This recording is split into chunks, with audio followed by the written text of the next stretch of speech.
Hola a todos, amantes de la cultura y el buen saber. Otro episodio de La Historia nos compete. La historia que han escrito hombres y mujeres, a veces con más defectos que virtudes, aunque la forma en que nos las han contado nos haga creer que se traten de superpersonas.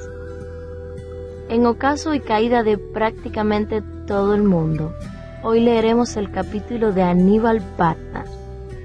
En fenicio, Aníbal significa quien goza del favor de Baal, y este personaje fue un general y estadista cartaginés, considerado como uno de los más grandes estrategas militares de la historia, al nivel de personajes del calibre de Alejandro Magno, Julio César o Napoleón Bonaparte, quien por cierto comentó que había aprendido mucho de estrategia al estudiar la Segunda Guerra Púnica, un suceso que debido a las derrotas que infligió a la República Romana estuvo a punto de cambiar los destinos del mundo. No por menos, Aníbal fue considerado el peor enemigo del Imperio Romano.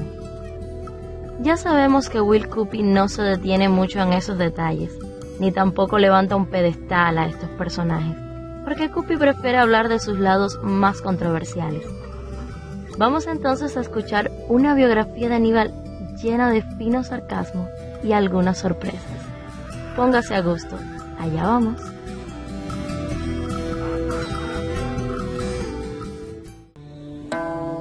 Aníbal. Roma y Cartago eran las principales ciudades del mundo hacia el 300 a.C. Roma se hallaba donde siempre, y Cartago estaba en la costa norte de África.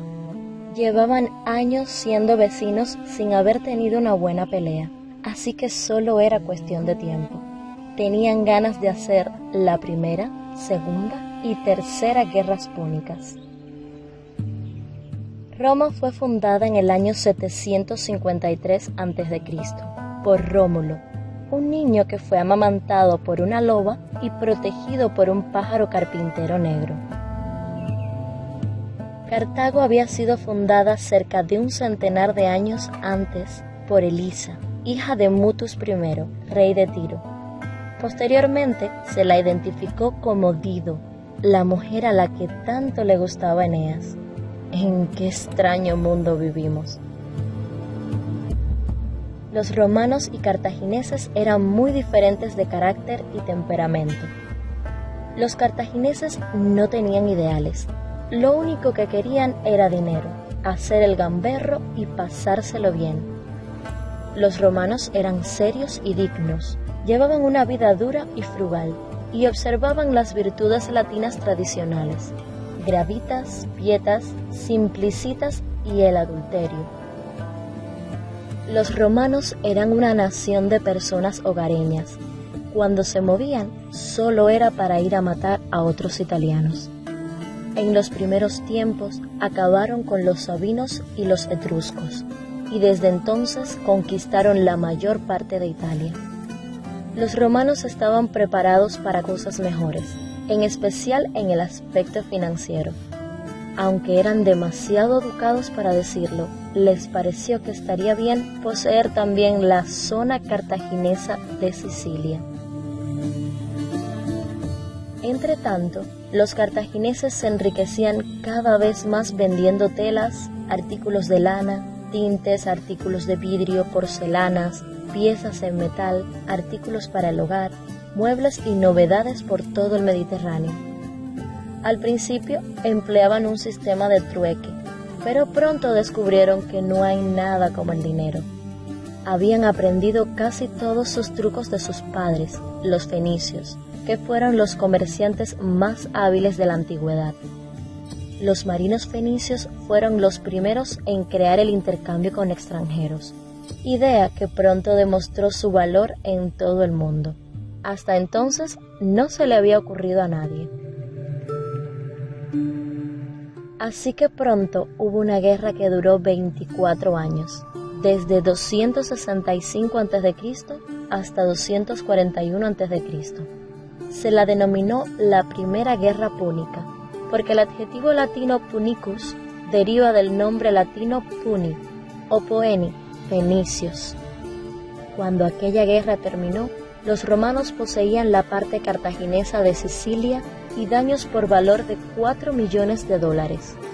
Poco después tomaron Cerdeña y Córcega, solo por divertirse, y entonces hubo una paz que duró 22 años.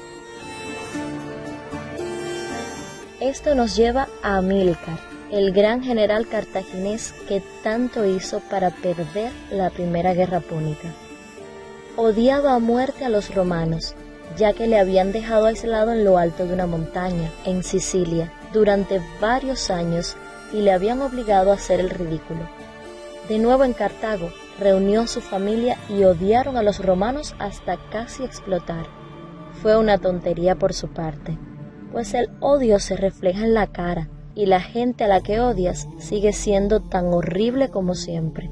Les importa un bledo, son demasiado mezquinos para que les importe. Amílcar tuvo 3 hijos, Aníbal, Asdrúbal y Magón, y 2 hijas, una de las cuales se casó con Asdrúbal Pulcher o Asdrúbal el Hermoso, nada que ver. Hay 8 generales llamados Asdrúbal en la historia cartaginesa. Era un pobre cartaginés quien no tenía como mínimo un Asdrúbal en la familia.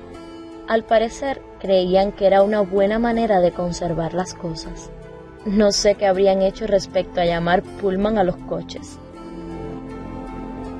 Cuando su hijo Aníbal tenía 9 años, Amílcar lo llevó hasta el templo de Baal y le hizo jurar odio eterno a los romanos, además de sus deberes.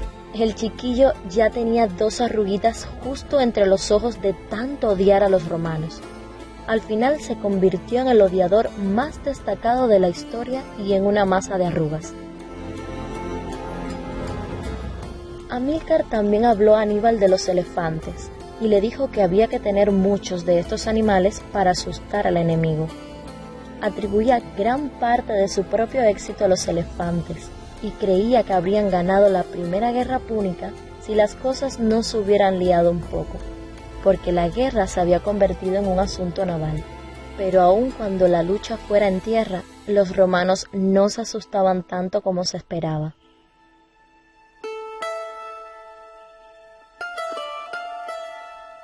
Los romanos habían aprendido algo sobre los elefantes durante la contienda con Pirro, cuyos elefantes le derrotaron en el año 275 a.C. e incluso anteriormente, en época de Alejandro, el rey Poro había sido derrotado por sus propios elefantes. Así pues, si la historia había enseñado algo en aquella época, era que nunca había que utilizar elefantes en la guerra. No me pregunte por qué Amílcar no lo vio. Los elefantes cartagineses estaban entrenados para precipitarse hacia adelante y pisotear a los romanos, pero con demasiada frecuencia se precipitaban hacia atrás y pisoteaban a los cartagineses. Si esto le ocurriera a usted, no se daría cuenta y no haría nada al respecto. Entonces Amílcar se dirigió a España, donde pasó 8 años perfeccionando sus planes y se ahogó en el año 228 a.C., al cruzar un río con una horda de elefantes. Asdrúbal el Hermoso, que ocupó su lugar, fue asesinado unos años más tarde, con lo que el mando pasó a Aníbal, que a la sazón tenía 26 años y estaba muy versado en la rutina de su padre. Aníbal dejó España en el año 218 a.C. y cruzó los Alpes para entrar en Italia en 13 días, con un gran ejército formado por 37 elefantes, batiendo el récord de cruzar los Alpes con elefantes e iniciando la Segunda Guerra Púnica. Cruzar los Alpes con elefantes no es tan divertido como parece.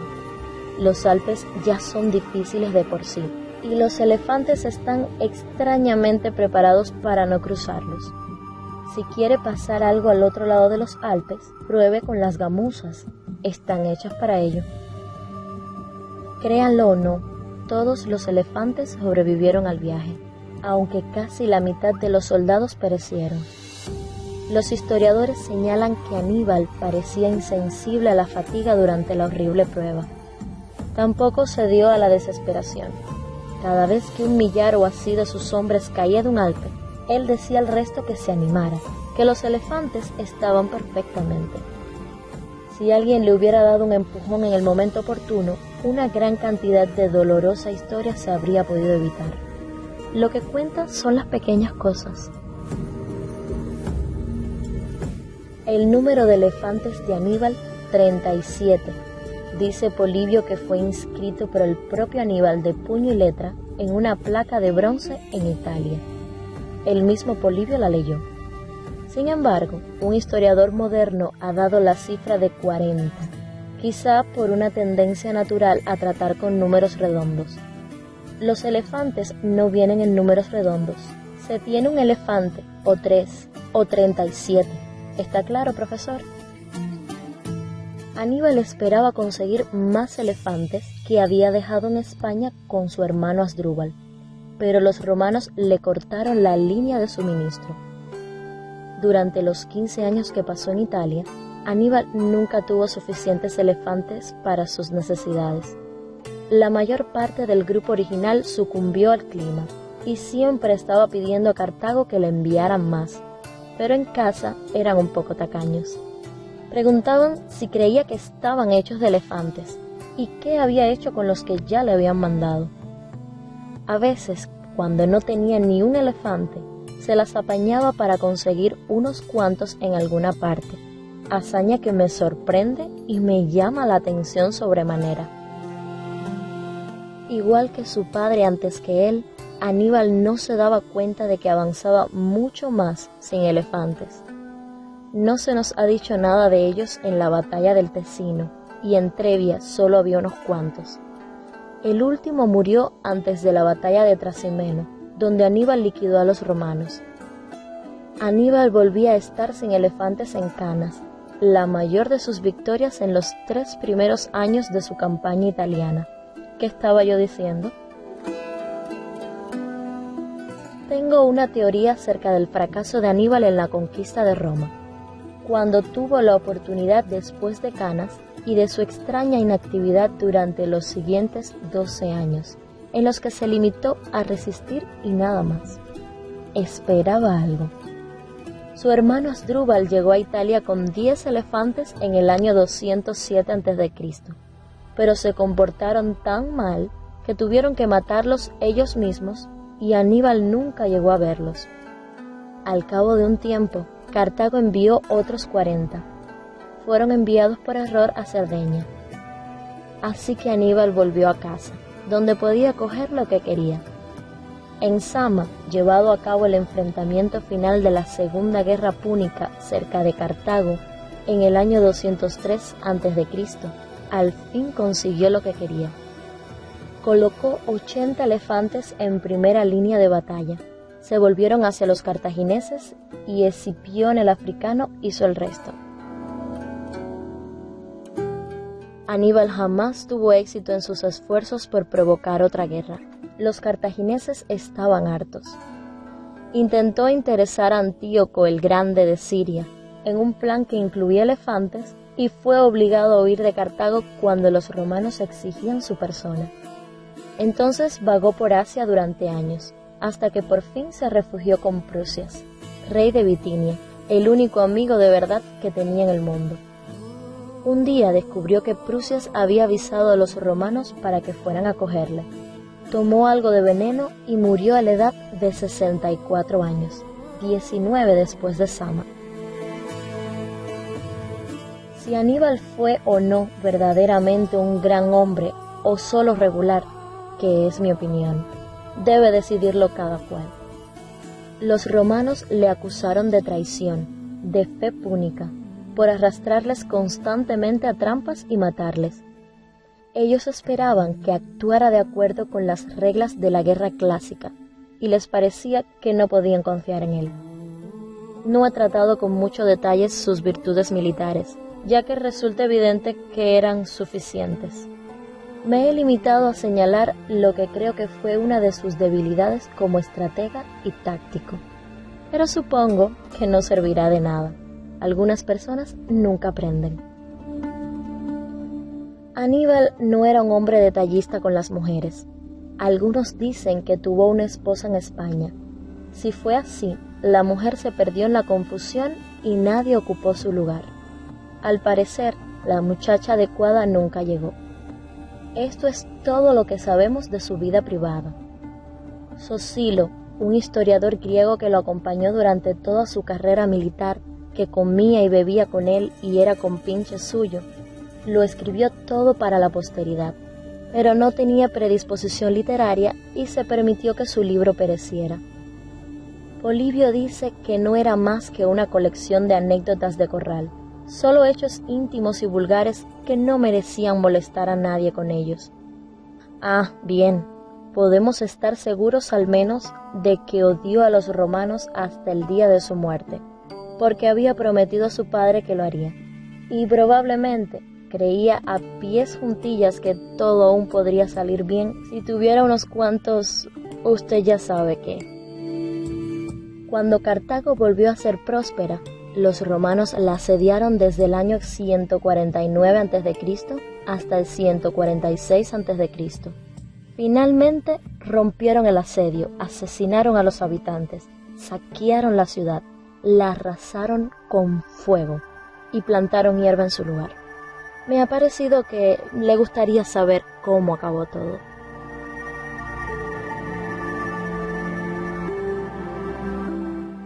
Así termina esta historia. No siempre los finales son felices. Si llegaste hasta aquí, déjame saber en los comentarios tu opinión. Recuerda suscribirte y activar la campanita para que te enteres de la próxima narración que versará sobre la vida de una de las mujeres más famosas de la historia, Cleopatra, cuya biografía, depende de quien la cuente, suele estar plagada de estigmas que son en realidad un eco de la propaganda que creó el Imperio Romano. Solo tienes que activar tu suscripción al canal y te espero en el próximo video. Abrazo grande. Sean felices.